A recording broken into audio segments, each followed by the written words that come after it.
on the graves, in the cracks of a thousand leaves, somewhere in between. Chào mọi người, mình là Uyên đây. Hôm nay mọi người hãy cùng mình tự trồng rau mầm ở nhà nhé. Thực ra để trồng rau mầm ở nhà rất đơn giản, an toàn và tốn kém nữa. Đặc biệt là rau mầm mang lại giá trị dinh dưỡng cao hơn rất nhiều so với các loại rau thông thường. Hầu hết thì các loại ngũ cốc đều có thể trồng thành rau mầm. Thường thì mình sẽ trồng rau mầm từ hạt cải, hạt rau muống, các loại đỗ và đậu Hà Lan. Mình ngâm hạt vào nước ấm trong khoảng từ 3 đến 6 tiếng. Quá trình này sẽ kích thích hạt nảy mầm nhanh hơn. Sau khi hạt đã được ngâm và rửa sạch, mình sẽ dàn đều hạt lên bề mặt khay.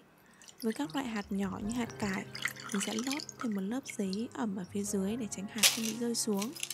Còn với hạt to hơn thì mình sẽ dùng luôn khay trồng rau mầm. Khay bên trên mình để hạt, còn khay bên dưới thì mình cho nước sạch, khoảng nửa khay thôi, sao cho mực nước vừa chạm đến hạt.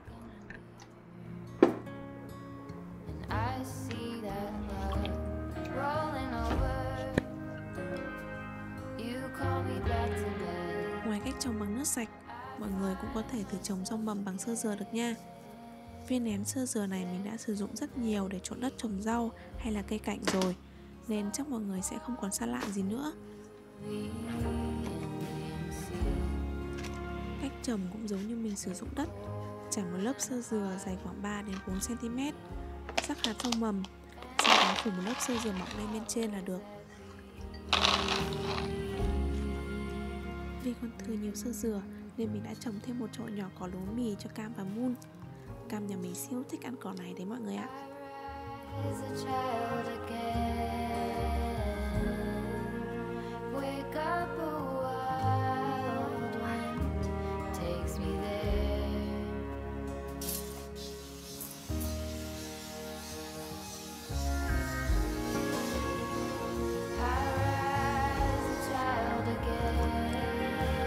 Trước mình đã giới thiệu với mọi người cách trồng giá đỗ bằng hộp sữa, và lần này mình sẽ làm theo một cách khác, đó là trồng giá đỗ bằng khăn.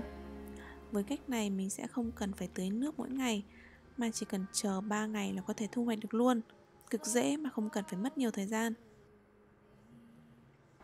Mọi người để ý đừng để dày hạt quá, sẽ không đủ không gian để giá lên đâu nhé. Vừa phí hạt mà giá sẽ lên không đều. Hạt nảy mầm tốt nhất ở khoảng 24 độ C trong điều kiện được giữ ẩm liên tục. Thường mọi người sẽ để hạt ở nơi tối một vài ngày, sau khi hạt nảy mầm thì sẽ đưa ra ngoài ánh sáng. Nhưng mình sẽ để trực tiếp hạt ở đây luôn cũng được. Mầm vẫn sẽ lên tốt nhưng sẽ chậm hơn một chút thôi.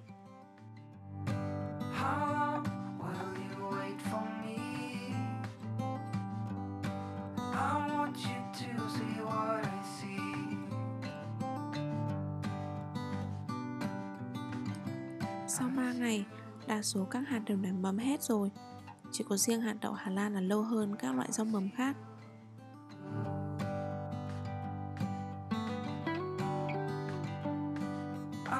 Còn đây là sau 5 ngày, rau mầm đã lên đều và xanh hơn rất nhiều rồi.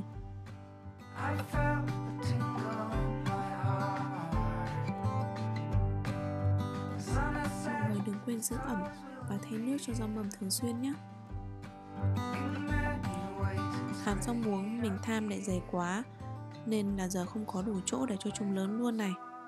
Thế là mình lại phải hì hục nhặt bớt ra để trồng ra chậu.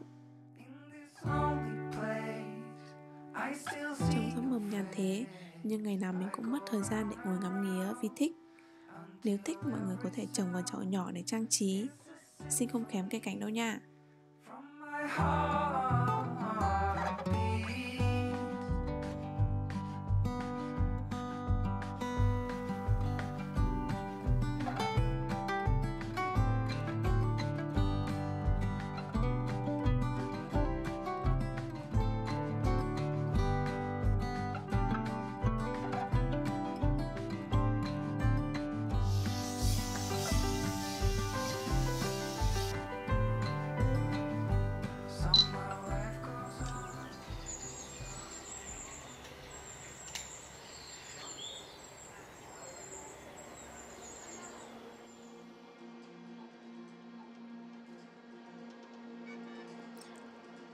Vào mùa đông, ban công của mình không có nhiều nắng nên mình cũng không trồng thêm nhiều loại rau khác, chỉ có mấy chậu rau này thôi.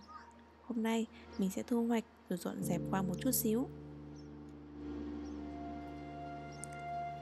Có bạn nói khu vườn của mình bé xíu, có trồng cũng chẳng đủ ăn thì trồng làm gì cho mất công.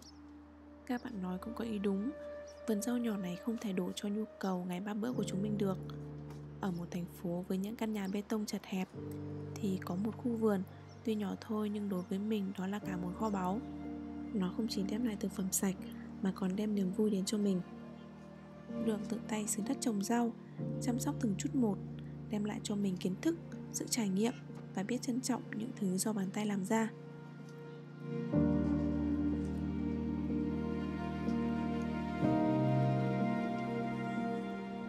Cảm giác nấu một món ăn mà nguyên liệu có được nhờ chính đôi bàn tay của mình, từ lúc gieo hạt đến khi thu hoạch, nó tự hào lắm luôn đó mọi người.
Sau một tuần, mình có thể thu hoạch chỗ rau mầm này để chế biến thành những món ăn ngon rồi đấy.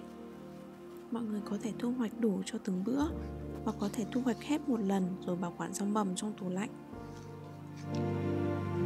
Với rau mầm ít rễ, mọi người có thể giữ lại hết để chế biến, vì trong rễ của rau mầm cũng chứa rất nhiều chất dinh dưỡng. Còn nếu rau mầm trồng trong đất hoặc là xơ dừa thì mọi người hãy cắt bỏ rễ đi để đảm bảo vệ sinh nhé.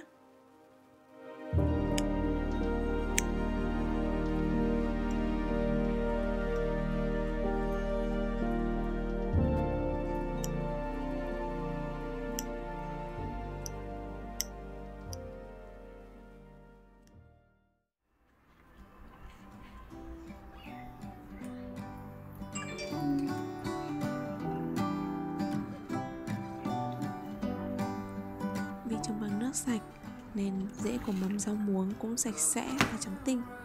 Khi thu hoạch, mình chỉ cần rút nhẹ một cái là được.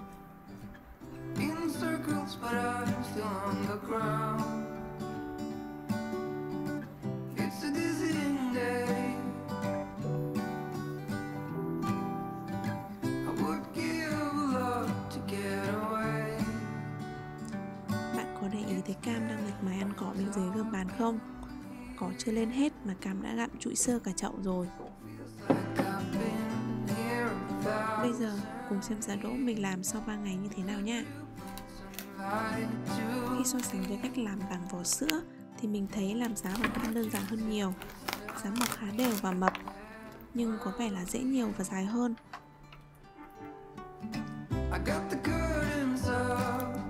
Thu hoạch giá khá dễ dàng, chỉ có một vấn đề nho nhỏ, đó là phải giặt khăn.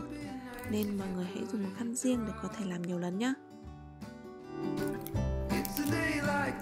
Muốn bảo quản giá được lâu, khi thu hoạch thì cho giá vào hộp, rồi hộp nước và đậy kín. Sau đó để vào ngăn mát tủ lạnh là được.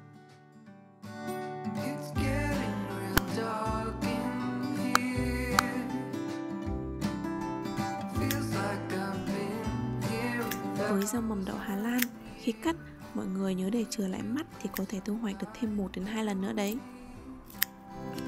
Rau mầm là thực phẩm khá phổ biến trong bữa ăn hàng ngày. Tuy có kích thước nhỏ, nhưng giá trị dinh dưỡng lại cao hơn nhiều so với các loại rau trưởng thành, đặc biệt là nhóm chất xơ và lượng vitamin dồi dào. Phần sau, mình sẽ giới thiệu cho mọi người những món ăn được chế biến từ rau mầm. Cảm ơn mọi người đã theo dõi. Và hẹn gặp mọi người ở video tiếp theo nha.